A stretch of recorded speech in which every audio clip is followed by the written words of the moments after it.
It's very difficult this year. I think last year we had a lot of things going for us, and the coaching, we didn't do a whole lot of coaching last year. We didn't have to. The guys were playing great hockey. They had their enthusiasm, they had their confidence at an all-time high, and they just kept playing, and it just momentum just kept building in our way. Whereas this year, things haven't gone our way, and we've really struggled, so we've had to do a lot more coaching. Bowness began coaching 2 years ago at the age of 28 after finishing his playing career in the Jets system with Sherbrooke.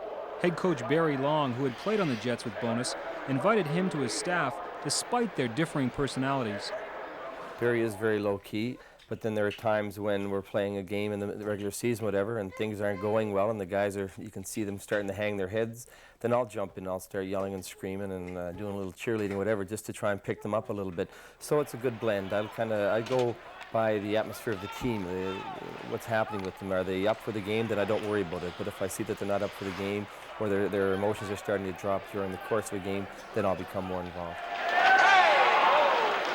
At 30 years old, Bowness hopes he has a long and prosperous future in the National Hockey League, but not as an assistant coach. I really enjoy being an assistant coach, but it's something that I wouldn't want to do for the rest of my life. I think we'll run it for 3 or 4 years, and we'll go from there. If it doesn't look like I'll ever get a head coaching job, then I'll get out of hockey and get into something else. Oh. Well, thanks. Rick and his wife Judy have 2 sons, Ricky and Ryan. Recent talk in the media of coaching changes have understandably been a topic of conversation in the Bowness household. It doesn't really bother me. It bothers my wife more than it bothers me. But I come home, we talk about it. I always related to when I was a player. I was always a borderline player, so there's always the prospect of being sent to the minors, and that happened a lot.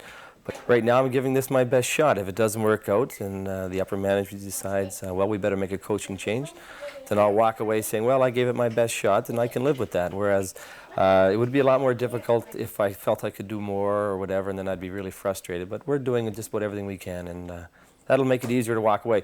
No one wants to get fired, and I certainly don't want it to happen to me. But if it happens, I can live with it, because the next day I'll wake up and the kids will be there, and my wife will be there, and that's the most important thing to me.